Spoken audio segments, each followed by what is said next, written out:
6 సంవత్సరాల నిరీక్షణకు తెరదించారు ముఖ్యమంత్రి చంద్రబాబు.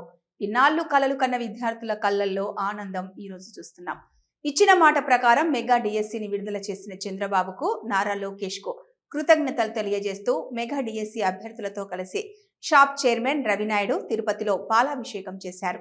ఈరోజు తిరుపతి ఆర్డీఓ ఆఫీస్ నందు మెగా డిఎస్సి అభ్యర్థులు మరియు టీఎన్ఎస్ఎఫ్ తిరుపతి పార్లమెంటు రాష్ట్ర కమిటీ, నగర కమిటీ ఆధ్వర్యంలో ఈరోజు మెగా డిఎస్సి విడుదలపై చంద్రబాబు నాయుడు గారికి, విద్యాశాఖ మంత్రి నారా లోకేష్ గారికి కృతజ్ఞతలు తెలిపే కార్యక్రమాన్ని ఈరోజు నిర్వహించడం జరిగింది.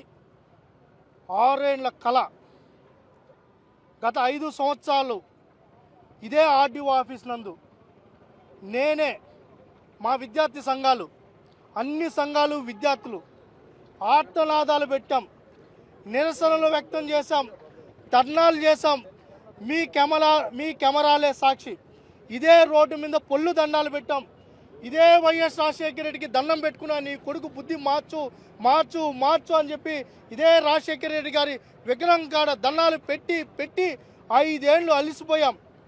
ఆ రోజు చంద్రబాబు నాయుడు గారు ఒక మాట ఇచ్చారు, నేను అధికారంలోకి వస్తానే, కూటమి అధికారంలోకి వస్తానే, మొట్టమొదటి సంతకం మెగా డిఎస్సి మీద పెడతాను, అది కూడా 5,000 6,000 పోస్టులు కాదు, 15,000 పోస్టుల పైన భర్తీ చేపడతాను, మళ్ళీ భర్తీలు చేపడతామని చెప్పి ఆ రోజు మాట ఇచ్చారు.